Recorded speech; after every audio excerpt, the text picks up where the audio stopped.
नमस्कार दोस्तों, आप देख रहे हैं खबर एचपी और आइए वक्त हो गया हिमाचल प्रदेश के ताजा और बड़ी खबरों को जानने का। बताएंगे सभी खबरें एक एक करके एवं विस्तार से। उससे पहले आप हिमाचल प्रदेश के किस जिले से न्यूज को देख रहे हैं कमेंट बॉक्स में कमेंट करें। साथ ही सभी खबरों से अपडेट रहने के लिए चैनल को भी सब्सक्राइब करें और बेल आइकन को जरूर दबाएं। तो दोस्तों चलिए शुरू करते हैं आज की पहली बड़ी खबरें। उच्च शिक्षा के लिए धन की कमी नहीं आएगी, आड़े प्रदेश सरकार छात्रों को 1% ब्याज पर देगी लोन। जिन संसाधनों की कमी के कारण उच्च और व्यावसायिक शिक्षा ग्रहण करने में असमर्थ विद्यार्थियों का सपना प्रदेश सरकार पूरा करेगी। इसके लिए सरकार ने महत्वाकांक्षी मुख्यमंत्री विद्यार्थी प्रोत्साहन योजना शुरू की है। वहीं वर्तमान राज्य सरकार द्वारा गरीब बच्चों को उच्च शिक्षा के लिए वित्तीय सहायता प्रदान करने के उद्देश्य से यह योजना शुरू की जा रही है। इस योजना के अंतर्गत वित्त वर्ष 2023-24 में गरीब विद्यार्थियों को 1% की ब्याज दर पर शिक्षा ऋण उपलब्ध करवाया जाएगा। वहीं मुख्यमंत्री सुखविंदर सिंह सुक्खू ने कहा कि राज्य सरकार ने इस योजना के तहत 200 करोड़ रुपए का प्रावधान किया है। इसके अंतर्गत 3 लाख रुपए से कम वार्षिक आय वाले परिवारों को 1% की ब्याज दर पर वित्तीय संस्थानों या बैंकों के माध्यम से शिक्षा ऋण उपलब्ध करवाया जाएगा। सिर्फ एक फोन पशुओं के लिए घर आएगी संजीवनी। सरकार ने बेजुबानों के इलाज के लिए शुरू की परियोजना। हिमाचल प्रदेश में पशुओं का इलाज अब घर पर ही होगा। पशुओं के बीमार होने पर उन्हें पशु औषधालय ले जाने की जरूरत नहीं पड़ेगी। वहीं राज्य सरकार ने प्रदेश के पशुओं के घर द्वार पर इलाज के लिए नई पहल करने जा रही है। वह संजीवनी परियोजना के माध्यम से प्रदेश के 44 विकास खंडों में पशु मोबाइल क्लिनिक की सुविधा शुरू की जा रही है। वह सिर्फ एक फोन कॉल पर ही पशुओं को घर पर इलाज मिलेगा। वही प्रदेश में कुल पशुधन आबादी लगभग 44.14 लाख है और इनकी देखभाल प्रत्येक ग्रामीण परिवार का एक अनिवार्य हिस्सा है। वहीं मुख्यमंत्री ठाकुर सुखविंदर सिंह सुक्खू के नेतृत्व में राज्य सरकार यह सुनिश्चित करने की दिशा में आगे बढ़ रही है कि पशुधन को समयबद्ध व गुणवत्तापूर्ण उपचार प्रदान किया जाए और पशुपालकों को पशु औषधालय पर जाने और गुणवत्तापूर्ण दवाओं का लाभ उठाने जैसे अतिरिक्त खर्चों से बचाया जाए। अब सॉफ्टवेयर पर चलेगी फाइल ऑनलाइन ही फैसला। हिमाचल सरकार का सचिवालय 3 महीने के बाद जुलाई माह में पेपरलेस हो जाएगा। वहीं राज्य सरकार का आईटी विभाग इस दिशा में तेजी के साथ काम कर रहा है। वहीं मुख्यमंत्री सुखविंदर सिंह सुक्खू की अध्यक्षता में हुई समीक्षा बैठक में यह निर्देश दिए गए थे कि राज्य सरकार के अधिकारी और कर्मचारी निरंतर ई ऑफिस कार्यप्रणाली को समझने का परीक्षण ले रहे हैं। हाल ही में अफसरों और कर्मियों को 9 दिन तक ई ऑफिस कार्यप्रणाली के बारे में ट्रेनिंग की गई है। एसएमसी शिक्षकों को पक्का करने में कई बाधाएं, आरटीई नियमों में संशोधन, आर्थिक तंगी बड़ा कारण। राज्य के सरकारी स्कूलों में 2408 स्कूल ऐसे जहां अनुबंध आधार पर एसएमसी शिक्षक सेवाएं दे रहे हैं। लंबे समय से ये शिक्षक उन्हें रेगुलर किए जाने की मांग कर रहे हैं, लेकिन सरकार को यदि एसएमसी शिक्षकों को रेगुलर करना है तो उसके लिए अभी कई बाधाएं हैं। पहला यह मामला हाईकोर्ट में है। पूर्व भाजपा सरकार ने एसएमसी शिक्षक के लिए बने क्लोज नंबर 10 को समाप्त कर दिया था, जिसमें उन्हें हर साल अनुबंध पूरा होने पर एक्सटेंशन लेनी पड़ती थी, लेकिन अब इस क्लोज को खत्म कर दिया गया है। ऐसे में यह मामला कोर्ट में है कि किस आधार पर पूर्व सरकार ने यह क्लोज को खत्म कर दिया। वह दूसरा, यदि एसएमसी शिक्षकों को रेगुलर करना है तो आरटीई नियमों में भी संशोधन करना होगा। और तीसरा दिक्कत यह है कि सरकार के पास इतना बजट नहीं है कि इन्हें रेगुलर किया जाए।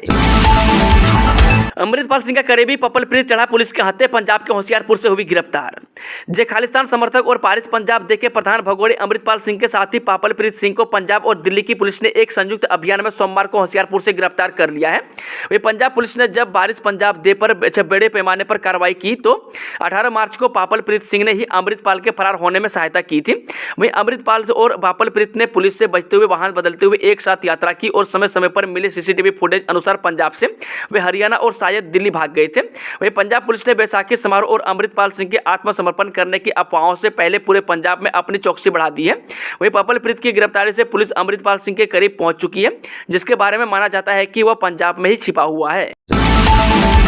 लोगों की उम्मीदों पर खरा नहीं उतरी कांग्रेस सरकार, जयराम बोले कांग्रेस ने किया महिलाओं का अपमान। प्रदेश सरकार लोगों की उम्मीदों पर खरा उतरने में नाकाम रही है। वही कांग्रेस ने महिलाओं के साथ बहुत बड़ा छल किया है। चुनावों में महिलाओं को 1500 प्रतिमाह देने का वादा किया गया था, जो पूरा नहीं हुआ है। वही प्रदेश में 18 से 60 आयु वर्ष की महिलाओं की संख्या लगभग 22 लाख है, जबकि कांग्रेस सरकार ने इन बजट सत्र में लगभग 2,31,000 महिलाओं को गारंटी के हिसाब से पैसे देने की बात कही है। यह मातृशक्ति का अपमान है। वही प्रदेश सरकार पर यह आरोप पूर्व मुख्यमंत्री जयराम ठाकुर ने लगाया। बता दें कि नेता प्रतिपक्ष जयराम ठाकुर कंडवाल में भाजपा महिला मोर्चा की प्रदेश कार्य समिति की 2 दिवसीय बैठक के शुभ आरंभ पर बोल रहे थे। वही बैठक की अध्यक्षता महिला मोर्चा के प्रदेश रश्मिधर सूद ने की। हिमाचल में 4 दिनों तक मौसम साफ रहने के आसार, ऊना में 34.6 डिग्री पहुंचा पारा। हिमाचल प्रदेश में मौसम साफ होते ही अधिकतम तापमान चढ़ना शुरू हो गया है। वही सोमवार को ऊना में अधिकतम पारा 34.6 डिग्री सेल्सियस दर्ज हुआ है। वही बता दें कि मंडी, हमीरपुर, कांगड़ा, चंबा और बिलासपुर में भी तापमान 30 डिग्री सेल्सियस पार हो गया है। वही 14 अप्रैल तक प्रदेश के सभी क्षेत्रों में मौसम साफ बना रहने का पूर्वानुमान है। केंद्रीय मंत्री बोले वाइब्रेंट विलेज प्रोग्राम के तहत सीमावर्ती गांवों को किया जाएगा विकसित। जो सीमावर्ती गांवों को विकास की यात्रा में आगे बढ़ाने के उद्देश्य से केंद्र सरकार के वाइब्रेंट विलेज प्रोग्राम के तहत केंद्रीय जल शक्ति मंत्री गजेंद्र सिंह शेखावत ने पूर्व विकास खंड के विभिन्न गांवों का दौरा किया। उन्होंने कहा कि वाइब्रेंट विलेज प्रोग्राम केंद्र सरकार की एक पहल है जिसका लक्ष्य भारत के उत्तरी सीमा पर विरल आबादी वाले सीमावर्ती गांवों के बुनियादी ढांचे में सुधार करना है। एचपीसीए के महिला आवासीय अकादमी के लिए 22 को होगा ट्रायल। जो हिमाचल प्रदेश क्रिकेट एसोसिएशन के धर्मशाला स्टेडियम की महिला आवासीय अकादमी में प्रवेश के लिए 22 अप्रैल को ट्रायल होगा। इसमें 1 सितंबर 2004 के बाद जन्मी खिलाड़ी भाग ले सकती है। वही ट्रायल में भाग लेने वाले खिलाड़ियों के पास हिमाचल का प्रमाण पत्र होना अनिवार्य है। इसके अलावा ट्रायल के लिए पंजीकरण करवाना होगा। इसके बिना खिलाड़ी ट्रायल में भाग नहीं ले सकेंगे। नीट जेईई बैंकिंग की कोचिंग वित्तीय मदद के लिए करे आवेदन। जो उच्च शिक्षा विभाग ने मेधा प्रोत्साहन योजना में सत्र 2022-23 के लिए वित्तीय मदद के लिए 25 अप्रैल तक आवेदन आमंत्रित किए हैं। इस योजना में NEET, JEE, NDA, banking, SSC, UPSC और अन्य प्रतियोगिता परीक्षाओं की कोचिंग के लिए अधिकतम 1 लाख रुपये तक की वित्तीय मदद का प्रावधान है। इसके लिए संबंधित कोचिंग संस्थान की ओर से उच्चतर शिक्षा विभाग की मेधा प्रोत्साहन योजना की अधिसूचना के मुताबिक सभी मानक पूरे होने चाहिए। आर्थिक संकट के बीच हेलीकॉप्टर के साथ एयरक्राफ्ट की सेवाएं भी लेगी सरकार। जे एक तरफ सरकार जहां हिमाचल प्रदेश पर 75,000 करोड़ रुपए से ज्यादा का कर्ज होने का ढोल पीट रही है, वहीं मंत्रियों और मुख्य संसदीय सचिवों की कोठरियों की मरम्मत पर लाखों रुपए खर्च करने के बाद अब सरकार नए हेलीकॉप्टर के साथ एयरक्राफ्ट की सेवाएं लेने जा रही है। इसका इस्तेमाल बाहरी राज्यों से आने वाले प्रदेश से बाहरी राज्यों को जाने के लिए इस्तेमाल किया जाएगा। वहीं प्रदेश सरकार ने हेलीकॉप्टर को लीज पर लेने के टेंडर दस्तावेज में आदेश संख्या GADA 312/2023 में इस बात को जोड़ा है। रिपोर्ट में खुलासा, देवभूमि में मांस खाने का चलन घटा, दूध का बढ़ा सेवन, अध्यात्म की ओर लोगों का रुझान। जब देवभूमि हिमाचल प्रदेश के लोग शाकाहारी होने लगे हैं, जहां मांस खाने का चलन घट गया है जबकि दूध का सेवन बढ़ गया है, वहीं विशेषज्ञों के अनुसार स्वाभाविक रूप से जनसंख्या बढ़ोतरी के अनुपात में मांस खाने वाले घट रहे हैं। वहीं मांग कम होने से मांस की पैदावार भी घट रही है। यह खुलासा राज्य सरकार के आर्थिक एवं सांख्यिकी विभाग के अध्ययन में हुआ है। वहीं विभाग ने वित्तीय वर्ष 2022-23 के आंकड़ों को आधार बनाया है। एचपी में नहीं बढ़ेगी फीस, प्रोफेशनल कोर्सेज में भाग लेने वाले हजारों छात्रों के लिए राहत की खबर। जो हिमाचल प्रदेश विश्वविद्यालय की ओर से नए सत्र में प्रोफेशनल कोर्सेज में भाग लेने वाले छात्रों के लिए राहत भरी खबर है। दरअसल इस बार यूनिवर्सिटी में 10% फीस नहीं बढ़ेगी। वहीं प्रदेश सरकार ने विश्वविद्यालय के प्रस्ताव को फिलहाल मंजूरी नहीं दी है। ऐसे में हजारों छात्रों को इससे राहत मिली है। वहीं बीते दिनों टीसी की बैठक में यह प्रस्ताव लाया गया था। फीस हर साल 10% बढ़ेगी तय किया गया था, लेकिन हाल ही में कांग्रेस सरकार सत्ता में आई और अब सरकार की ओर से फिलहाल इस फीस को बढ़ाने के लिए कोई मंजूरी नहीं दी है। 16 परिवारों का 3 मंजिला जला, सराज के गुहाड़ में आग से तबाही, 20 लाख का नुकसान। जे उपमंडल करसोग के साथ लगते सराज विधानसभा की ग्राम पंचायत गुहाड़ में रविवार दोपहर दरबार गांव में 16 परिवारों का 3 मंजिला 12 कमरों का मकान राख हो गया।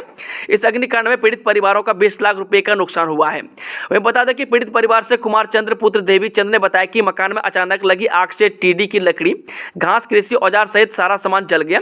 वहीं अग्निकांड के दौरान कड़ी मशक्कत पर मवेशियों को बाहर निकाला गया।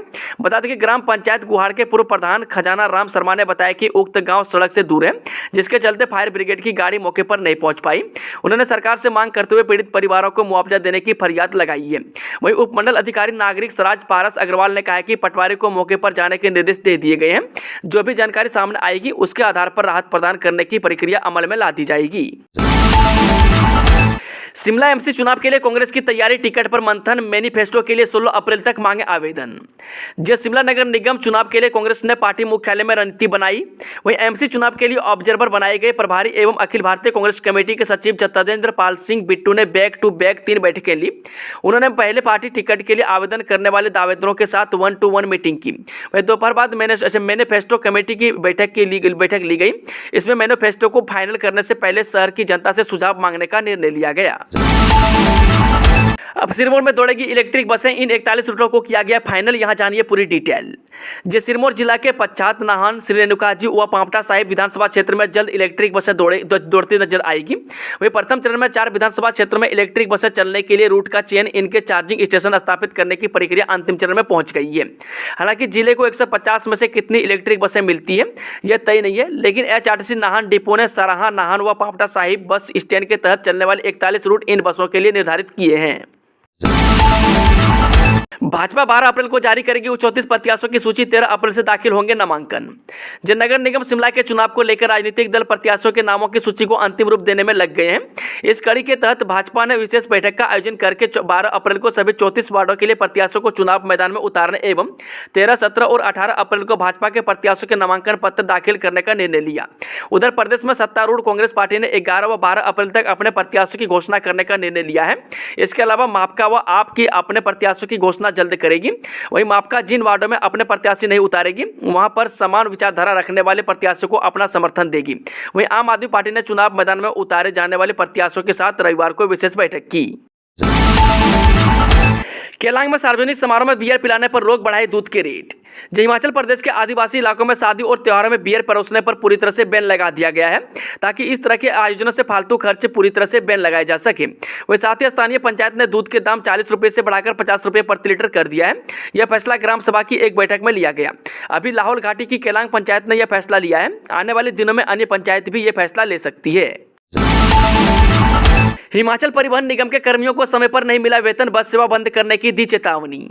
जे हिमाचल पथ परिवहन निगम के जो ड्राइवर कंडक्टर आपको एक स्थान से दूसरे स्थान तक ले जाने के काम में दिन रात जुटे रहते हैं, उन्हें निगम प्रबंधन समय पर तनख्वाह ही नहीं दे रहा है। वहीं रात के अंधेरे में अपने घर परिवार से दूर रहकर यात्रियों को सुरक्षित उनके गंतव्य तक पहुंचाने वाले ड्राइवर कंडक्टर बीते 40 महीने से अपने नाइट ओवर टाइम का इंतजार कर रहे हैं। वहीं अधिकारियों को चिंता इसलिए भी ज्यादा नहीं है क्योंकि उनका वेतन तो महीने की ही पहली तारीख को ही खाते में पहुंच जाता है। अरुणाचल जाकर शाह ने चीन को दिया जवाब, सुई भर भी जमीन नहीं ले सकता है कोई। जो गृह मंत्री अमित शाह अरुणाचल प्रदेश के दौरे पर है, उन्होंने सोमवार को अरुणाचल प्रदेश के किबुतु इलाके में वाइब्रेंट विलेज प्रोग्राम की शुरुआत की। वही किबुतु चीन से सटा हुआ इलाका है। शाह की इस यात्रा का चीन ने विरोध किया है। वही चीन ने कहा है कि शाह की इस यात्रा से हमारी संप्रभुता का उल्लंघन हुआ है। शाह उसी के इलाके में गए जिस पर चीन दावा करता रहा, इसलिए वो बौखला गया है।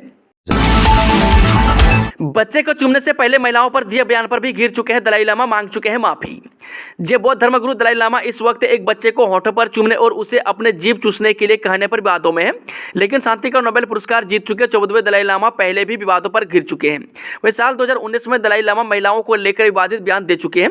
उस वक्त भी उनके इस बयान की खूब चर्चा हुई थी और उन्हें माफी मांगनी पड़ी थी। आम आदमी पार्टी को राष्ट्रीय पार्टी का दर्जा, तृणमूल, एनसीपी और सीपीआई का स्टेटस छीना। जब भारत के चुनाव आयोग ने सोमवार को आम आदमी पार्टी को राष्ट्रीय पार्टी का दर्जा दिया, जबकि राष्ट्रवादी Congress party, NCP, Akhil Bharatiya Trinamool Congress, AITC और भारतीय कम्युनिस्ट पार्टी सीपीआई का दर्जा रद्द कर दिया गया है।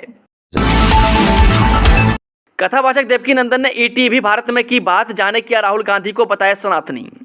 जय कथावाचक देवकीनंदन ठाकुर की नज़र में राहुल गांधी भी सनातनी है। उन्होंने कहा कि हिंदू राष्ट्र के उनके आह्वान को किसी एक पार्टी के एजेंडे के तौर पर नहीं देखना चाहिए।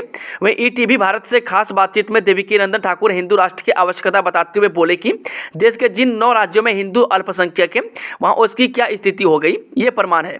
उन्होंने सनातन धर्म को सबसे बड़ा धर्म बताते हुए कहा कि जो 5 बार चिल्ला चिल्लाकर अपने धर्म को बड़ा बताते हैं वो धर्म बड़ा नहीं है। वहीं बीजेपी की सरकार होने के बावजूद कृष्ण की मूर्ति के आंदोलन पर देवकीनंदन ठाकुर ने कहा कि अभी नहीं तो कभी नहीं। उन्होंने उल्टा सवाल किया है कि कुरान में मथुरा का नाम है, फिर दोहराया कि स्कूलों में बॉलीवुड के गानों के बजाय राम और कृष्ण पर कोई एक्टिविटी क्यों नहीं होती। दोस्तों, आज के सदार खबरों का सिलसिला समाप्त होता है। अगर जानकारी पसंद आई तो वीडियो को लाइक, शेयर, चैनल को सब्सक्राइब जरूर करें और कमेंट बॉक्स में कमेंट करके बताएं कि आप न्यूज को किस जिले पंचायत से देख रहे हैं। Thank you, all the best, जय हिंद, जय हिमाचल।